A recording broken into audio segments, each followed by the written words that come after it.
కారణాలేవైనా కావచ్చు, కానీ మనలో కొంతమందిలో దంతాల మధ్య ఖాళీ కనిపిస్తూ ఉంటుంది. కొంతమందిలో పుట్టుకతో ఉంటే మరికొంతమందిలో దంతాలు ఊడిపోవటం వల్ల వాటి మధ్య ఖాళీ కనిపిస్తూ ఉంటుంది. దంతాల మధ్య ఖాళీని మనలో చాలామంది పెద్దగా పట్టించుకోరు, పైగా అదృష్టమని భావిస్తూ ఉంటారు. నిజానికి దంతాల మధ్య ఖాళీ ఉండటం వల్ల పక్కన ఉండే దంతాలు ఆ భాగంలోకి ఒరిగిపోతూ ఉంటాయి. దీంతో లేనిపోని సమస్యలు వచ్చి పడుతూ ఉంటాయి.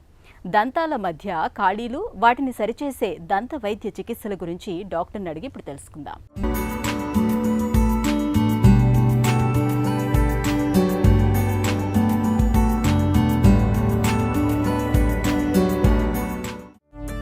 డెంటల్ స్పేసెస్ అంటే ఏంటి? డెంటల్ స్పేసెస్ అంటే పళ్ళ మధ్యలో ఏ కారణం చేతైనా గ్యాప్స్ ఫామ్ అయితే దాన్ని స్పేసింగ్ అని అంటాము. దాన్నే డయాస్టిమా అని కూడా అంటాము. సో ఈ ఈచ్ అండ్ ఎవ్రీ టూత్, రెండు టీత్ మధ్యలో ఒక కాంటాక్ట్ పాయింట్ అనేది ఉంటుంది. సో ఆ కాంటాక్ట్ పాయింట్ కింద స్లైట్గా గ్యాప్ అనేది ఉంటుంది, దాన్ని ఎంబ్రేజర్ అని అంటాము. సో ఇలా కాకుండా ఆ కాంటాక్ట్ పాయింట్ లేకుండా పళ్ళ మధ్యలో గనక సందు అనేది ఉంటే దాన్ని స్పేసెస్ అని అంటాము. సో ఈ డెంటల్ స్పేసెస్ ఇన్ బిట్వీన్ రెండు పళ్ళైనా రావచ్చు, లేదంటే జనరలైజ్డ్గా అన్నా ఉండొచ్చు, లేదా రకరకాలుగా ఉండొచ్చు. కొన్ని ముందుకి కొన్ని వెనక్కి ఉండి అట్లా కూడా స్పేస్ ఉండొచ్చు. సో ఈ స్పేసెస్ అనేవి రకరకాలుగా ఉంటాయి. దంతాల మధ్య ఖాళీలకు కారణాలేంటి? స్పేసింగ్కి కారణం ఏంటంటే జెనెటిక్గా ఉండే ప్రాబ్లము. బోన్ సైజ్ పెద్దగా ఉండి టీత్ సైజ్ చిన్నగా ఉంటే అప్పుడు టీత్ మధ్యలో గ్యాప్స్ అనేవి ఉంటాయి. సో ఇది స్కెలిటల్ డిఫార్మిటీ. అంటే ఈ బోన్ సైజ్ పెద్దగా ఉండి టూత్ సైజ్ చిన్నగా ఉంటే స్కెలిటల్ డిఫార్మిటీ అని అంటాము. సో కొంతమందికి ఏమవుతుందంటే కొన్ని హ్యాబిట్స్ ఉంటాయి. అదేంటంటే టంగ్ థ్రస్ట్ కానీ, థమ్ సక్కింగ్ కానీ, లేకపోతే నెయిల్ బైటింగ్ కానీ. సో వీళ్ళు పిల్లలప్పుడు క్రానిక్గా థమ్ సక్కింగ్ చేస్తూ ఉంటే రెండు పళ్ళ మధ్యలో సందులు వస్తూ ఉంటాయి. ఫ్రంట్ యాంటీరియర్ టీత్, ఆ రెండు పళ్ళు బయటకు వచ్చి సందులు వస్తూ ఉంటాయి. కొంతమంది టంగ్ థ్రస్ట్ అంటే మింగేటప్పుడు, మాట్లాడేటప్పుడు టంగ్ని తీసుకెళ్ళి ముందు పళ్ళకి ప్రెస్ చేస్తూ ఉంటుంది. సో అట్లా ఆ టూత్ ఎరప్ట్ అయ్యే టైంలో అలా వస్తూ ఉంటే అప్పుడు ఆ teeth in between teeth gap వచ్చేస్తూ ఉంటుంది. సో ఇట్లా హ్యాబిట్స్ వల్ల కూడా మనకి టీత్ మధ్య స్పేసింగ్ అనేది చూస్తాము. అట్లా కాకుండా కొన్నిసార్లు పోస్టీరియర్ టీత్ మధ్యలో గ్యాప్స్ వస్తాయి. అది ఎందుకంటే ఇన్ బిట్వీన్ టీత్ క్యావిటీస్ ఉంటే. సో ఆ ఇన్ బిట్వీన్ టీత్ క్యావిటీస్ని ప్రాక్సిమల్ కేరీస్ అని అంటాము. సో ఈ ప్రాక్సిమల్ క్యావిటీ అనేది మనకి కళ్ళకు కనపడదు. మోరోవర్ తిన్నయన్నీ ఇరుక్కుంటూ ఉంటాయి, ఇంకా క్యావిటీ పెద్దదవుతూ ఉంటుంది. సో ఈ ప్రాక్సిమల్ క్యావిటీ వల్ల పళ్ళ మధ్యలో సందులు అనేవి కూడా వస్తాయి. సో అట్లా టూత్ సైజ్ చిన్నగా ఉన్న, టూత్ షేప్ డిఫార్మిటీ ఉన్న, కొన్నిసార్లు చిన్న టూత్ ఉంటాయి, పెగ్ షేప్డ్ లేటరల్స్ అని, అట్లా ఉన్నప్పుడు కూడా ఈ గ్యాప్స్ అనేది వస్తూ ఉంటాయి. కొన్నిసార్లు పళ్ళ మధ్యలో ఎక్స్ట్రా టూత్ ఉంటుంది, దాన్ని మీసోడెన్స్ అంటాము, యాంటీరియర్ టీత్ మధ్యలో ఉంటే. సో ఆ మీసోడెన్స్ ఉండటం వల్ల రెండు పళ్ళ మధ్యలో గ్యాప్ ఉండి ఒక చిన్న పన్ను పైన ఉంటా ఉంటుంది. సో ఇట్లా రకరకాల క్యారెక్టర్స్తో ఈ స్పేసింగ్ అనేది ఉంటుంది. సో ఇవన్నీ కాకుండా కొన్ని పెథలాజికల్ స్పేసింగ్ అనేది ఉంటుంది.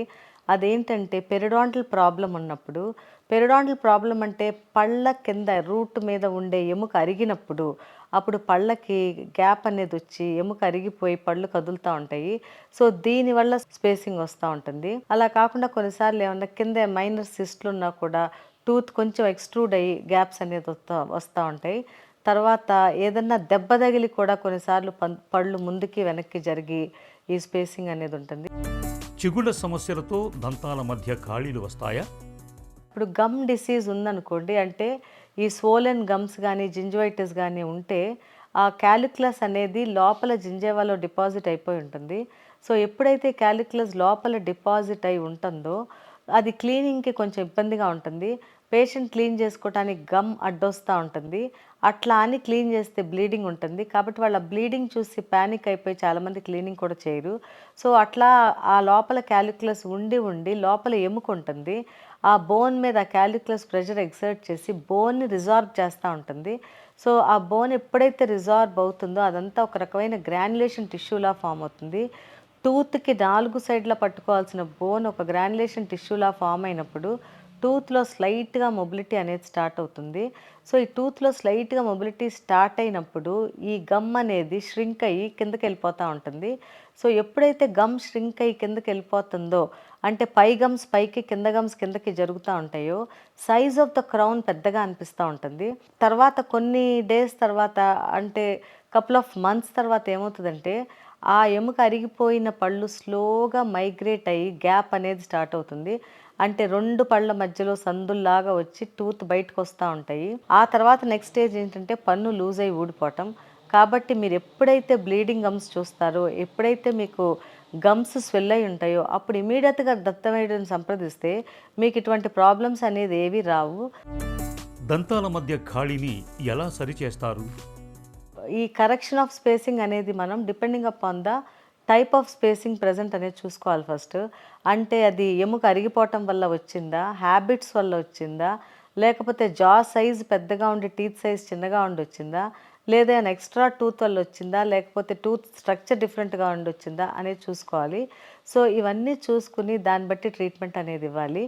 అది ఒకవేళ స్కెలిటల్ అబ్నార్మాలిటీ వల్ల వస్తే, అంటే బోన్ సైజ్ పెద్దగా ఉండి టీత్ సైజ్ చిన్నగా ఉంటే, అప్పుడు correction of teeth, orthodontic correction of teeth అనేది చేయాలి. అంటే ఆ స్పేసింగ్స్ అన్నిటినీ పళ్ళని దగ్గరికి తీసుకొచ్చి క్లోజ్ చేయాలి. సో అది కరెక్షన్ ఆఫ్ టీత్ అంటాము. అది it will take 1 to 1.5 year time పడుతుంది.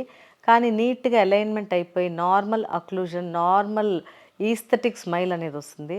అలా కాకుండా కొన్నిసార్లు ఏమవుతుందంటే హై లేబియల్ ఫ్రీనమ్, అంటే పెదవి వెళ్ళి ఆ బోన్కి ఎక్కువ హై పాయింట్లో అది కూర్చొని ఉంటుంది ఆ ఫ్రీనమ్ అనేది.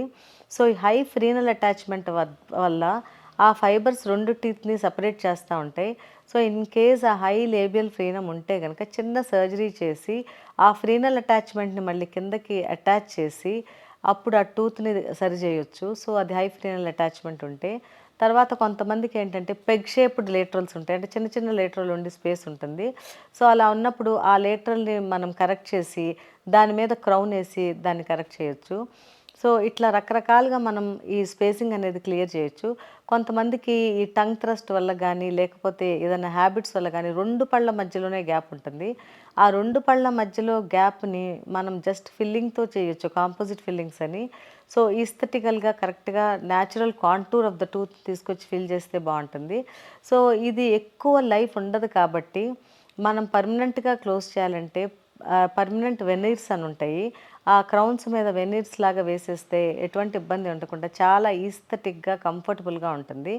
సో ఇది కాకుండా పెరిడాంటల్ ప్రాబ్లం వల్ల కనుక స్పేసింగ్ వస్తే, అంటే దానికి ఒక ఎక్స్రే తీపిచ్చి లోపల బోన్ లాస్ ఉందా లేదా అని చూసుకోవాలి.